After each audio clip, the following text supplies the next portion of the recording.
30th of August, which is a UN declared Enforced Disappear Day. There are not only Sri Lanka, many countries also, but Sri Lanka, believe it or not, on the list, on the second on the list, doing the enforced disappearance of Tamils. And this mother of democracy, UK, United Kingdom, and Trafalgar Square, we are holding this protest and urging the people of this country to do something about it. You can always request your MPs or any diplomats you know, write to them. As you know, you can go to Google and type, who's my MP? And you will get that MP and you can write to them and tell them, there are many MPs looking away still, sadly. What's happening around the country, around the world? We want justice.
Vanakkam.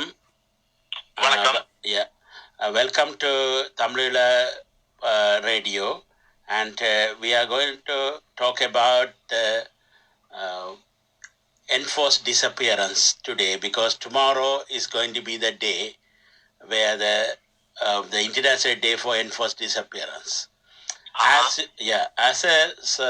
a lawyer and the person who is well entered with the legal side of this matter, and you might have also heard about the missing person office, and yes. We feel that the missing person office, the terminology itself is not right, because whatever the Tamils are facing is a enforced disappearance, that all these people have been either abducted on the white van or have been taken from their homes in front of their parents and other people, or have been detained in the army camps, and also more, that is during the war time. But in the 2009 again, when the war finishes, all these people have been entered into the army controlled area, and also most of the people have seen them taking these people in the buses and other things. Now they are saying that most of the people have disappeared. So how it is possible that this government can do this? Thank you for giving me this opportunity to take part in this discussion.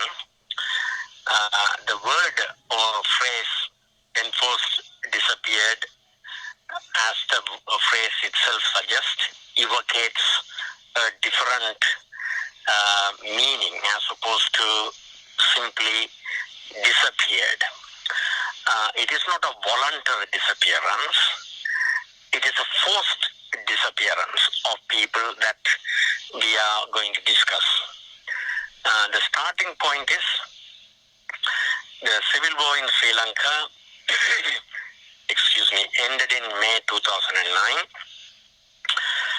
Before the war and also in the wake of the war, a number of people were taken captives, that's the right word to use, by the Sinhalese armed forces who came into the Tamil homeland and occupied the territory.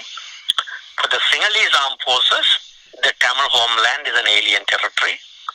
The people, the inhabitants in that territory are also aliens, enemy aliens.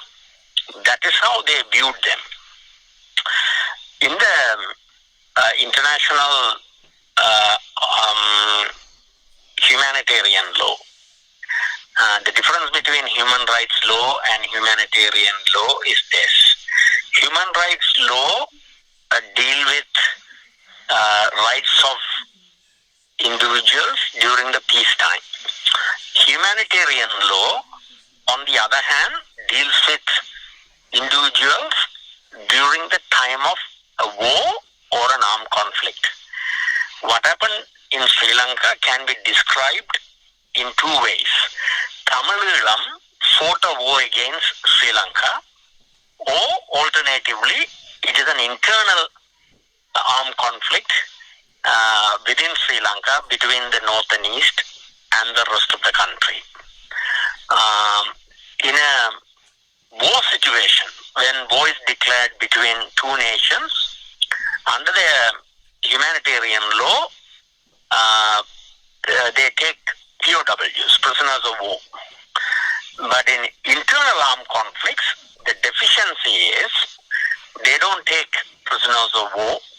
They simply capture the people, and therefore those who are captured have no legal protection like POWs would have.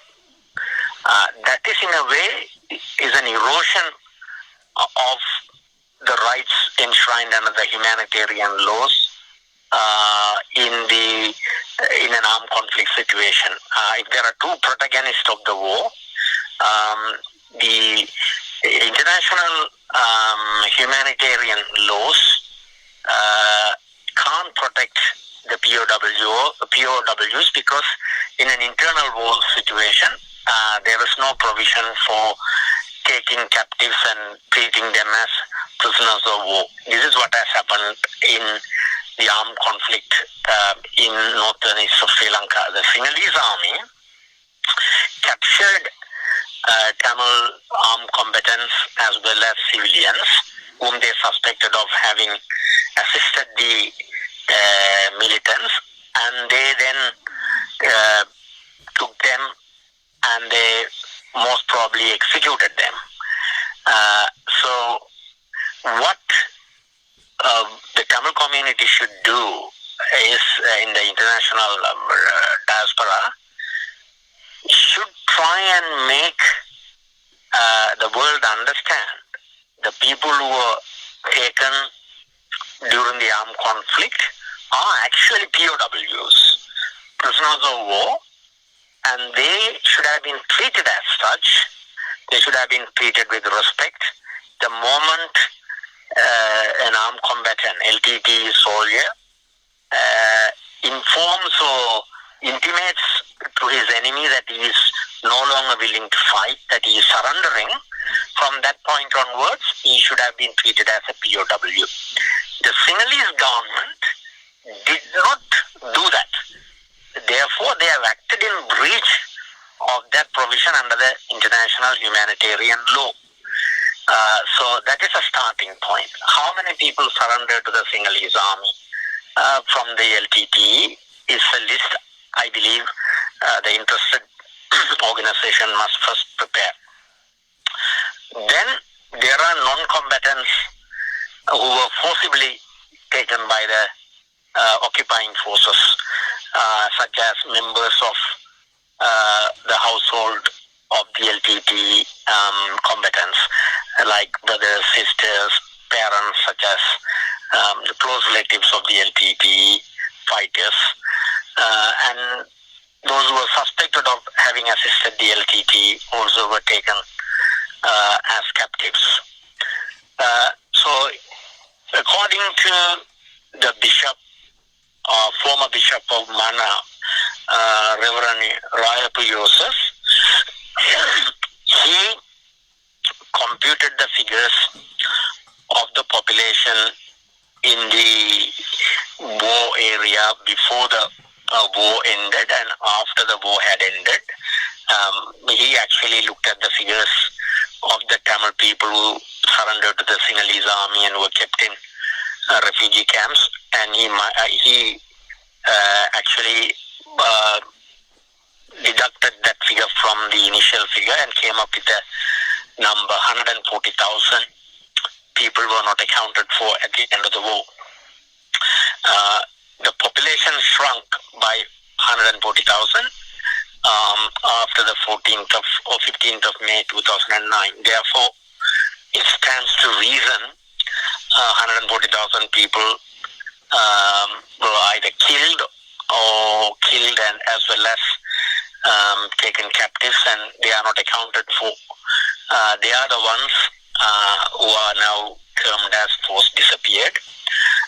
Not to mention the ones who are joining their numbers on a daily basis in the north and east.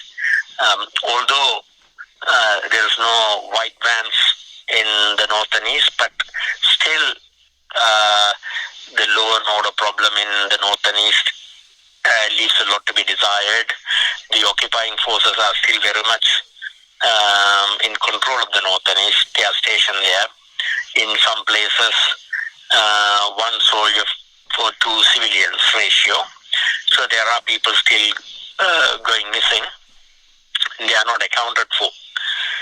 So tomorrow, in the forced disappeared persons day, we must highlight to the rest of the world about the most serious form of forced disappearance that occurred in the 21st century, and that is in the Tamil homeland in Sri Lanka, in the civil conflict starting from 2006 until the war ended in 2009. In my opinion, the Sri Lankan government has given various reasons for not setting up an international commission of inquiry into this. Some of them say that it will be an erosion of their sovereignty, and some of them are extremely jingoistic, and they say that their war heroes cannot be punished. Therefore, they don't have the will to investigate this massive forced disappearance.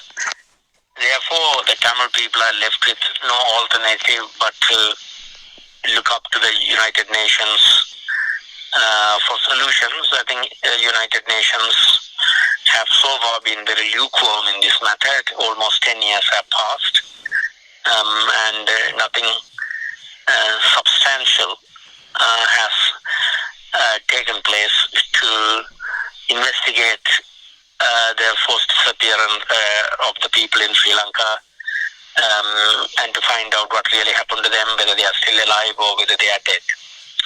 And if I can comment on any matter, Manivannan, you can ask me questions, or if anybody wants to ask me any questions, I'm happy to answer them as best as I can. Yeah.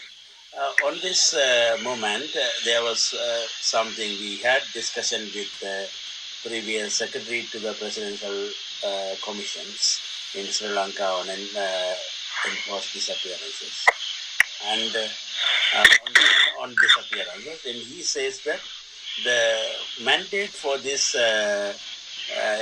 the disappearance office even doesn't have the same authority as the Presidential Commission has. So this team, the Enforced Disappearance Office, now have been the flagship for the transnational justice mechanism. That's only the one thing which out of the four they have done it in Sri Lanka, and that have got a lot of flaws that it is not even equivalent to the Presidential Commission which has been said before, that they had the power to investigate and find out what happened. Whereas this commission had to do everything secretly, they cannot publish anything, as well as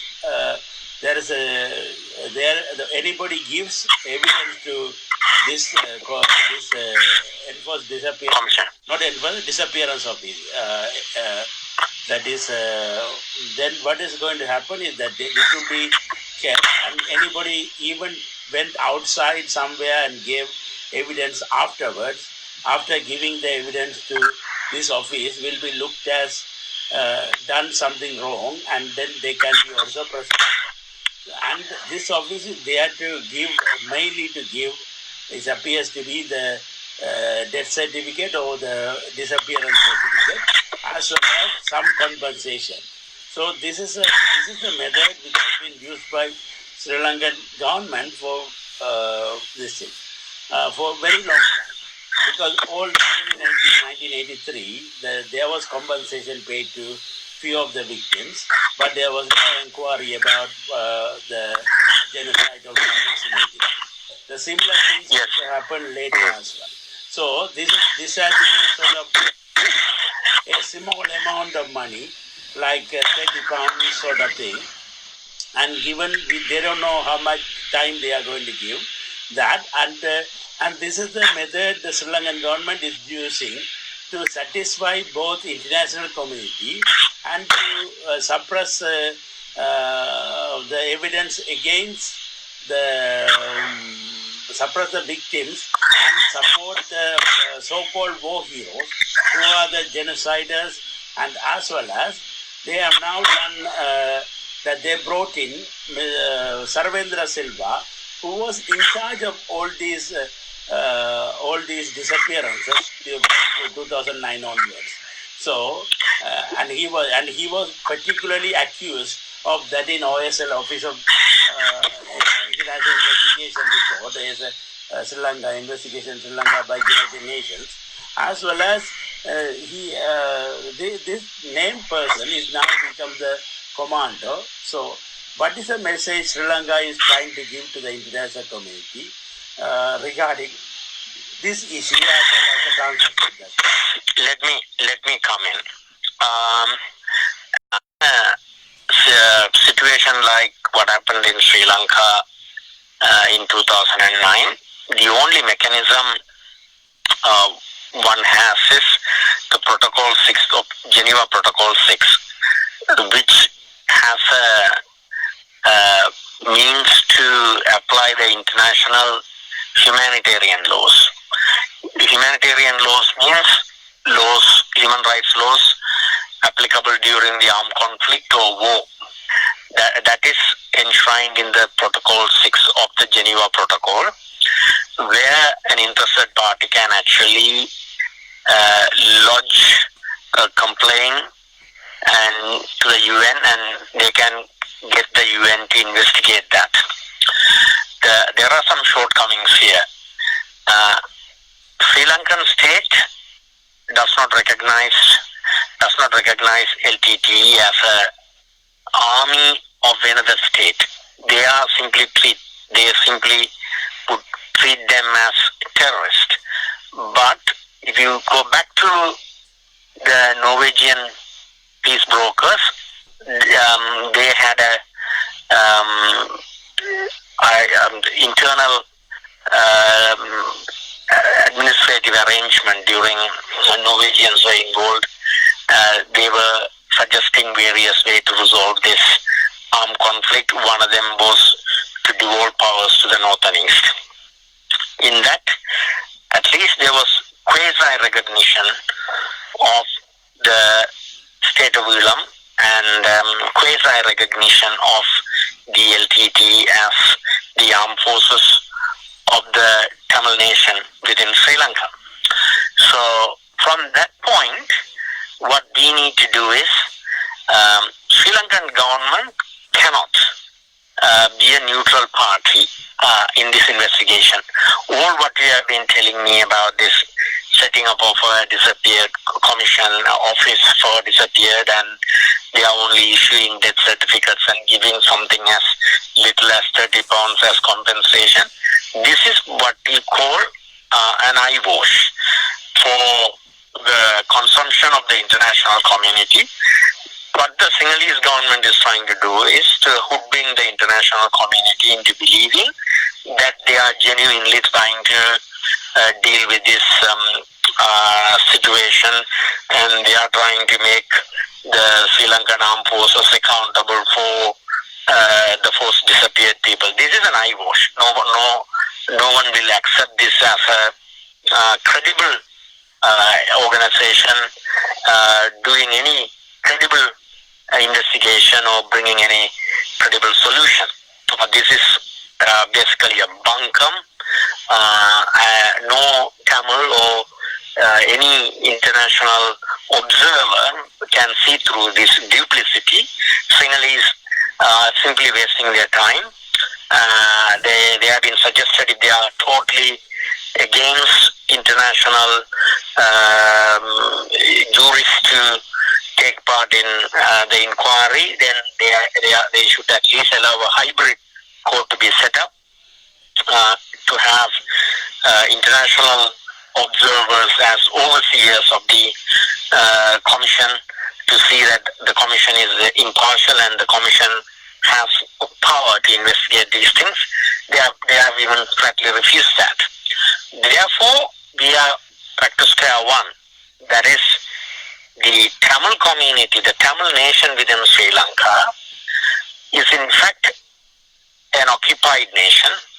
The Sinhalese are treating the Tamil nation as such, that they are occupied by them, therefore they can act whimsically in that territory, and they can enforce their will down the throat of the Tamil people. They can legislate, like bringing 13th Amendment to the Constitution, and they can stop and gag the Tamil people's right of expression to talk about freedom for them. Because as a race of people in Sri Lanka, the Tamils have a right to self-determination. If the Tamil people have a right to self-determination, then they also have the right to secede. That has not been allowed. That has been taken away by the 13th Amendment to the Constitution. So in that situation, the Tamil people can only have recourse to international organizations like UN by bringing it to their attention that nothing short of an international inquiry by UN at the auspices of UN will be satisfactory for the Tamil people, because the Tamil people have lost every faith in the Sri Lankan state. They can't seek justice from them because they were the violators of the human rights. So you can't go to somebody who was the oppressor and ask the oppressor to give you justice. It doesn't work like that. It makes a mockery of the justice system in any serious sense of the word. Therefore, the Tamil people should continue to agitate, and tomorrow being the forced disappeared day, Tamil people should resolve internationally to bring it to the attention of the international community that this issue is not going to go away despite the fact 10 years have passed. There are a number of mothers who are still living with a lot of pain that they have lost their loved ones. Some of the mothers have already died while they were fighting for justice for their disappeared children. And the Tamil community should resolve, like the Jewish diaspora did after the Second World War. The Jewish diaspora resolved to punish the Nazi war criminals. Jewish diaspora resolved to bring the Nazis to justice. Therefore, set up an organization called Nazi Hunters. So that is what the Tamil diaspora should do. Tamil diaspora should resolve and set up Sinhalese war criminal hunters. You have named Shavindra Silva, who is a war criminal, and there are many other war criminals who have been posted to various countries under the guise of diplomats. Their masks must be removed and they must be brought to justice. So at the moment, within the Tamil diaspora, there's only TGTE, which is in any meaningful way trying to highlight the plight of the force disappeared. Instead of simply having protest marches and creating awareness, there must be a structured approach. An organization like the Nazi Hunters must be set up to hunt down the Sinhalese war criminals who committed the most heinous crimes in the 21st century against the Tamil people. And their names must be published. We must name and shame them. They must be forced and they must be declared persona non grata all over the world. Therefore, they shouldn't be able to step outside Sri Lanka and they should be arrested or they should be removed back to Sri Lanka if they come out, because they are persona non grata all over the world, because they are criminals, they are war criminals, and they shouldn't be treated with any respect. Although Sri Lankan government will like to send them as diplomats in order to whitewash them, we must expose the Sri Lankan government's hidden agenda. So let us resolve on the day of forced disappeared that we must set up an organization to hunt down the Sinhalese war criminals who committed the most heinous crimes, who are responsible for the death and disappearance of 140,000 Tamils during the last days of the war. I have not included the Tamil civilians and combatants killed from the time of the armed conflict, which is approximately July 1983. I'm only saying during the last Elam war, over 140,000 people have died at the hands of the Sinhalese army. So we need to be firm. We need to take a structured approach. We must put this on the front of the international agenda, on the UN agenda, until UN sees on this and start to act on it and create a commission to inquire into the forced disappeared Tamils. The Tamils should not rest. Tamils should continue to agitate whichever way they can, lawfully, until the Sri Lankan state and its armed forces are held responsible for that. And only then we will be able to ask the international community to give us a solution where this kind of atrocities will not be repeated against our people and our homeland. That is my message for today. Yeah, there was one question which has been asked by most of our listeners is why the organization in Britain or throughout the world, the Tamil organization, which are acting for this justice and also acting with UN, joined together as one unit, that is at least for the enforced disappearance subject, not joined together as a unit of all the organization together, but for one subject. To join together, they can put their resources together and go and request the first thing, this moment in time, bringing in Salvendra Silva. All the major countries have commented on they are not satisfied with this war criminal being appointed as the as a commander in chief. So this is the opportunity to attack the GSP plus. If we talk to EU, and that is on a not individually like Nadagaranda Arasangam, and because there are at present Nadagaranda Arasangam is also part of it, and the BTF and the Canadian Congress and UST PAC and all these organizations are there. So now if we approach all of them, have got a grouping together and just do this only one approach, that enforce disappearance, that they are not satisfied with the whatever the office is doing, and also this because there was no law before this 2 years before the convention. They signed, Sri Lanka signed the convention in only 2017. Before that, there was no law in Sri Lanka that to emphasize on disappearances. So this enforced disappearances, and anybody enforced they disappeared. This all the parties have done it. UNP have done the enforced disappearances, and SLP have done it, and PVP also have done it in some instances. This is the reason why we couldn't find any bigger cry out of this, even though Sri Lanka being the second largest disappearance in the world. So this is the universal jurisdiction that to apply here.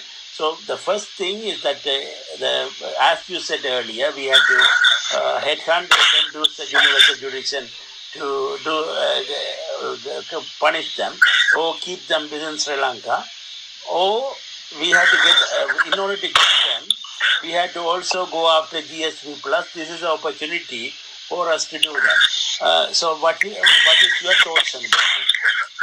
Yes, I mean, I can clearly hear what you are saying, but what we are lacking, or what the Tamil community is lacking, is our lobbying and our campaign. Although we are doing that continuously, it is not aggressive enough. We have got to be much more strident and proactive in the way we lobby and in the way we campaign to bring the war crimes committed against the Tamils to the fore of the UN agenda, which we have failed. Because we are fighting against the Sri Lankan government's attempt to portray us negatively. Sri Lankan government, to a large extent, has succeeded before the war had ended, that they were fighting a group of terrorists in Sri Lanka. Although after the war, that situation has somewhat changed. EU has not renewed the LTT as a terrorist organization. We have still failed to de-prescribe LTT in many countries like USA or Australia or even in the United Kingdom. What that tells us is, despite us losing so many thousand Tamil civilians in the war, we have not made headway. There are still people like Lord Nesby living in this country, and they are making allegations against the LTT, and they are simply promoting the Sinhalese government's version of events. Because the Tamil community has not been very strident in their approach, even the non-governmental organizations, let alone the governmental organizations, have taken the war crimes allegations, although they have taken it seriously, like Channel 4 and Guardian newspaper. The mainstream politics in the United Kingdom and in Europe or internationally have not given the primacy that some of the other smaller entities are given for the war crimes in Sri Lanka. You said that earlier on, Sri Lanka comes number 2 in the international order of violating human rights, and the number of people have been disappeared. I think I can only think of one other country, maybe Mexico or some other country, where more people would have gone missing than in Sri Lanka. We have not. We must blame ourselves. Number one, every Tamil citizen who lives around the world must collectively think. We must eschew our differences, come together in unison, and we owe this to our future generation. What we need to do is, number one, we must tell the whole world there was a huge genocide in Sri Lanka. Tamil perished. There's a structural genocide in the making, and we must make Sri Lanka accountable for their actions during the war. That is the only way, that is the starting point by which we can stem the destruction of the Tamil nation in Sri Lanka. That is the only way we can stem the structural genocide from reaching an advanced stage. It has probably now reached stage 3 in its cancer. We should not let it go to the end of life situation. You can see that in Sri Lanka, Buddhist temples are coming up in Hindu temples. They are converting Hindu temples into Buddhist temples. Forced colonization of the Tamil homeland. In the Tamil homeland, the Sinhalese armed forces are still stationed and they are not moving. They are bringing their families in. They are trying to occupy that land, and they are really squeezing the Tamil people out of their own homeland. And this is still going unhindered. So there is a very palpable genocide in the making.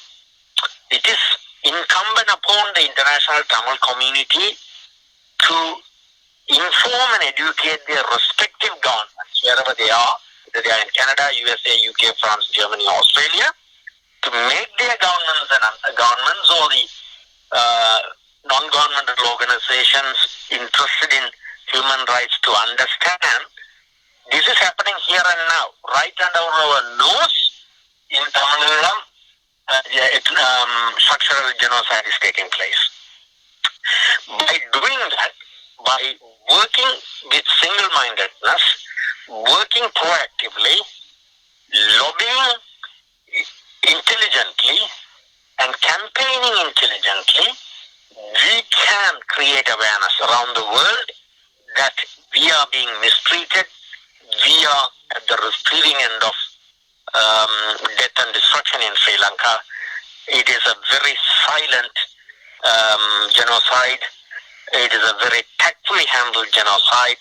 Stage inch by inch, they are taking our land. They are throttling our necks little by little, and they are suffocating us slowly but surely until we are exterminated. This message must be given to the international community loud and clear. That is the main agenda. Every single Tamil politician inside Eelam or outside Eelam must bear that in mind. We cannot talk politics parochially. We should not have petty politics. We should not have division among ourselves. It should be an inclusive politics. All of us, Hindus, Christians, Catholics, all of us, all the Tamils must unite under one banner. That is what Mr. Prabhakaran tried to achieve. What Mr. Prabhakaran tried to achieve is exactly that. Stop the genocide of Tamils in Sri Lanka, because he realized what started in 1958 is the start of the ethnic genocide. So Mr. Prabhakaran resisted that genocide by setting up an armed group, paramilitary organization. So LTT was a political-military organization which resisted the Sinhalese state tyranny and that fought for the Tamil national self-determination from a mandate that was given in 1977 election following the Vattakoda resolution. Today we are at stage 3 of the ethnic genocide, because we are facing an advanced stage of genocide. 140,000 people have been killed or disappeared. Our homeland has been taken. 1.4 million people have run away, fled the country, and taken shelter all over the world. They have depopulated the north and east. And they are almost achieving what they are set about to achieve in 1958 during D.S. Nayaka's time. Totally obliterate the vestiges of the Tamil nation in Ceylon or Sri Lanka. Before they achieve their logical conclusion, we must stem the flow. We must tell the international community it is a serious issue. There is a disease. There is a racist disease in the Sinhalese psyche. It's like cancer that should be treated. They can't treat themselves because Sinhalese don't believe what they are doing is wrong because they have got, like a schizophrenic, they have got schizophrenia. They would know that they are mad. Their jingoism is mad. Buddhist Sinhala nationalism is pathological. They have got pathological hatred for the Tamil people. That is a disease that should be treated. That cannot be treated by themselves. The dose has to be given by the international community by way of UN. It should be administered. The best way to administer that is to, number one, make them accountable for the killings of the Tamil people in the killing fields of Mullivaikal, and then they must remove the armed forces from the north and east, and then they must give a political solution to the Tamil people. That is what we must achieve. We must work towards it. We must unite and we must devise ingenious plans how we are going to implement that. That is all what I can say today.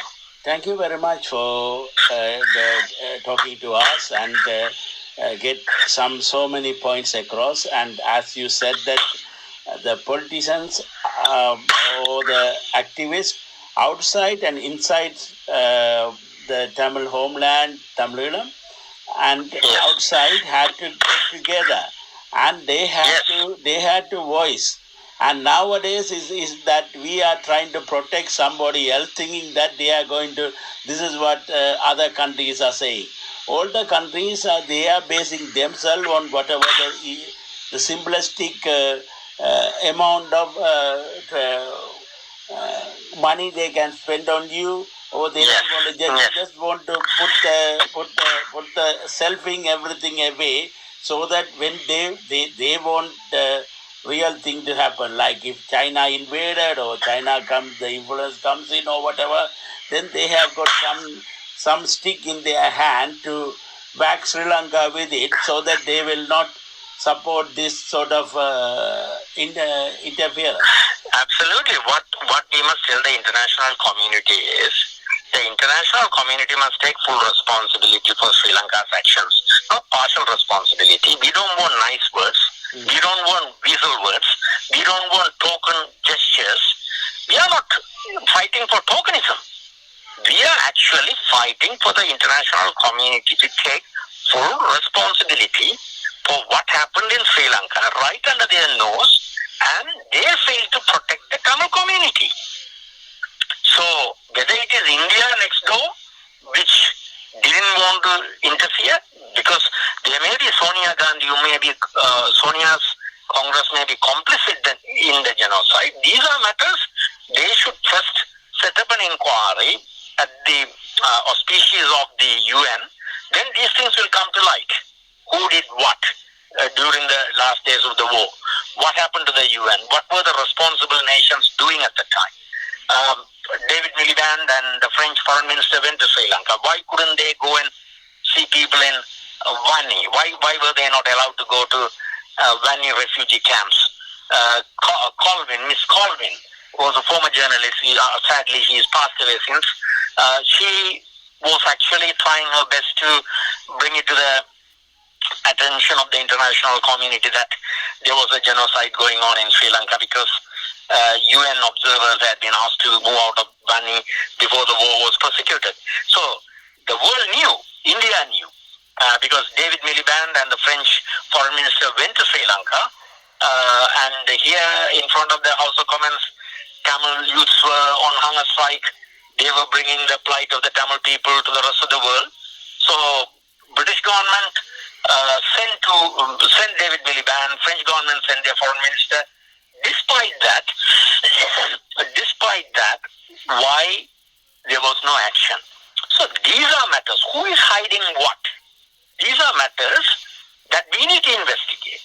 I mean, I'm talking here as a lawyer who has interest in human rights laws and humanitarian laws and both laws relating to armed conflicts.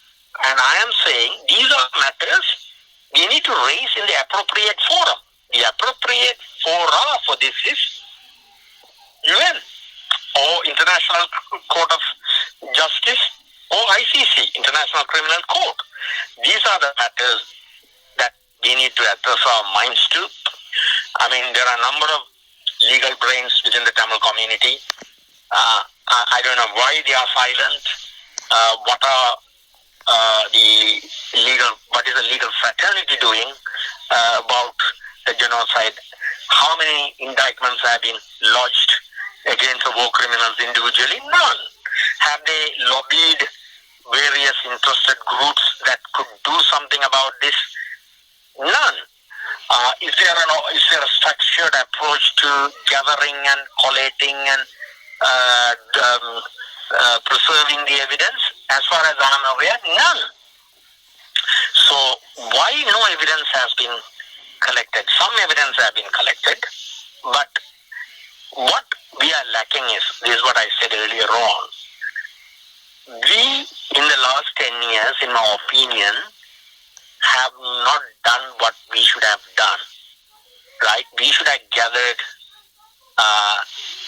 evidence to establish the fact that there was an ethnic genocide. There was a Holocaust. So many 140,000 people, or people in excess of 140,000 died or disappeared. And the people have told me that they handed over people in Oman, the checkpoint, to the checkpoint, and they have got evidence of that. These are the things we are looking for. And how many skeletons were found in Mulivaikal after the war had ended? And why? These are matters we must document. You know, if we leave it till too long, some of the parents would have died out. So there wouldn't be anybody to give us this information. We need to gather this information. We need to collate them. We need to document them. We need to preserve them. That we need to archive them. So we have so much of groundwork to do. I mean, we need to take a structured approach. We can't just simply sit on an armchair and wish something is going to happen. All of a sudden, by a magic wand, Sinhalese war criminals are going to be made accountable. That is not going to happen. That is wishful thinking. Unless we go 2 miles, the international community will not even walk half a mile with us. So it is incumbent upon us. We must make sure that the international community listens to us. I spoke in front of the Sri Lankan High Commission loud and clear on the 23rd of July this year, on the Black July Day. I said it. We are here because we are telling the international community we are crying for help. The Tamils in Sri Lanka are crying for help. That is why we are here. The protest marches, we are crying for help. Why? Our loved ones are missing. Our loved ones have been taken away. We don't know where they are. We are asking for help, crying for help. Let us continue with that. Knock on all the doors. Someday the door will open. People will listen to us. The penny will drop. The world will wake up from a deep slumber, and they will then take note of us. Until it happens, we must continue with our struggle. That's it. Thank you very much. And You're welcome. We had tomorrow is the event, 30th, and it has been organized by TGT in Traveller Square, and all the organizations are taking part in it. And we ask all the people and all of the people who listen to this, or tell your friends and relatives and everybody during this time. This had to be a family matter, and you have to bring all your children as well, small ones or big ones or anybody, to understand that what is happening in Sri Lanka. We are still hiding this information from our children that what happened in Sri Lanka is a genocide, because we want to protect our children from the harms. So this is the opportunity for everybody. That is a dereliction from duty. That is a dereliction from duty. Yeah. Our duty is to pass this on to the next generation. Yeah. We cannot live in amnesia. We can't have selective amnesia. History should not be forgotten. Our next generation will be a lost generation if they don't know where they come from, why they came in the first place, and they should know what their roots are, and they also should know why they were uprooted in the first place. That will give them the sense of what they are as human beings. We can't actually hide these things, these important events, the important milestones in the history of the Tamil nation and Tamil people in Sri Lanka from our next generation. That is a fallacy, and we shouldn't attempt to do that. We must inform them, because it is the next generation that is going to deal with this. If we fail to achieve any solution during our lifetime, it is the next generation that is going to carry on this struggle. So they must be informed accurately and correctly and in a timely fashion. Yeah, that's why we are inviting, as you also part of the TGT MP as a MP, and we also as the people who are connected. So we are requesting everybody to attend this event, because here even the secretary to the enforced disappearance committee in Sri Lanka in 8 districts are here. She will be present in this event. So she requested everybody to attend this event. It's happening in Traveller Square in North Terrace from 12:30 in the afternoon, 12:30 to 4 p.m. And there will be an exhibition of disappeared persons' photos. If your loved ones are also disappeared, can you please bring their photos as well, so that they can host these photos there, so that the other community, because Traveller Square is teeming with people from nearly 100 odd nations. So this is an opportunity for you to put to the people their our sorrows, our expectation, and inform the world that we are still waiting after 10 years for any justice. So this is the opportunity for all of you to take some time off your work, even that is a Friday, but this is a very momentous occasion that everybody should strive to attend and come to this. So with that note in mind, is there anything you want to say further? Or? No, I don't. I have nothing further to add. I wish the Northeastern Force Disappeared Committee Secretary every success tomorrow in lobbying politicians and interested groups. I also will urge members of the Tamil public and the international community at large to create an awareness of what happened in Tamil homeland in Sri Lanka in 2009 or around about that time. So I expect and I pray that the Tamil people get justice.